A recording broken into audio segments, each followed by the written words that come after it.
Chers amis frateux, il était impossible de parler des saints et de la sainteté sans parler de Sainte Bernadette de Lourdes. Lourdes, où j'espère que vous aurez l'occasion de passer le frat des lycéens l'année prochaine ou dans 3 ans. En attendant, je vous propose d'en apprendre plus sur l'histoire des apparitions de la Vierge Marie en rencontrant Serge, un de ses plus fins connaisseurs.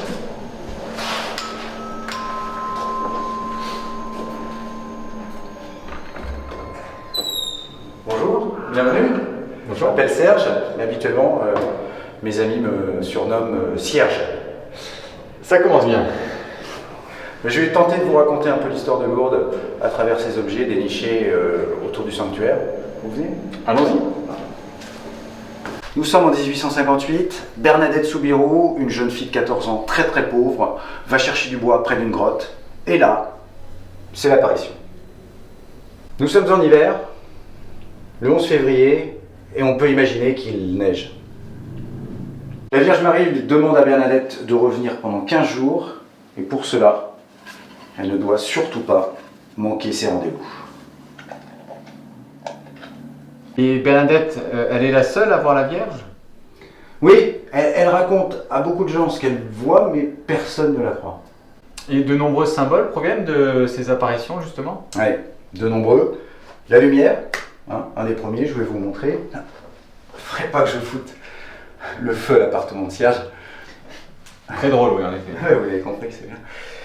Et là, Ça marche pas. non, ça marche. C'était pas allumé, c'est normal. Ah, voilà, joli. Autre symbole, l'eau. Et ça, les objets ne manquent pas. Ce genre de choses, il y en a d'autres, évidemment. Et ça, c'est pas pour de l'eau. Non, mais Bernadette, c'est pas elle qui a changé l'eau en vin, mais il ne faut pas oublier que Lourdes est aussi dans une région viticole. Et ça, c'est quoi d'ailleurs ? Ah, ça, c'est pour l'Ave Maria. Ave, Ave, Ave Maria. Bernadette Soubirous, de son vrai nom Marie Bernard de Soubirous, est née le 7 janvier 1844 à Lourdes. Le destin de cette sainte catholique a scellé celui de la ville de Lourdes. Vivant dans le plus grand dénuement, la petite Bernadette Soubirous est quasiment illettrée. Mais le 11 février 1858, à la grotte de Massabielle, elle entrevoit une dame, tout de blanc vêtue. Au cours de cette année 1858, la Vierge Marie apparaît 18 fois à Bernadette Soubirous. À l'occasion de sa 9e apparition, Bernadette découvre, sur les conseils de la Sainte Vierge, une source d'eau à proximité de la grotte. La nouvelle se propage rapidement et les miracles de Bernadette Soubirous à Lourdes font parler d'eux. Le succès est tel que le 3 mars 1858, près de 3000 personnes se rendent à la grotte en compagnie de Bernadette. Les pèlerins affluent et leur nombre ne cessera de croître.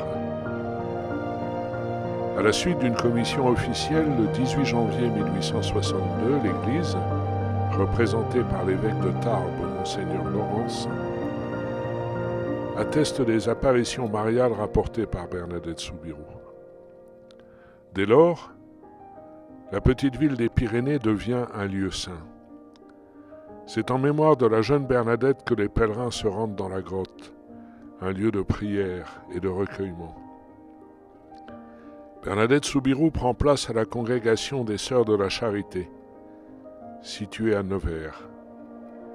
Elle est de constitution fragile et c'est là qu'elle décède 13 ans plus tard. Encore un miracle. En 1923, le docteur Talon et le docteur Comte, chargés de l'examen de son corps, attestent que ce dernier est extraordinairement intact. Elle est béatifiée le 14 juin 1925 et canonisée le 8 décembre 1933 par le pape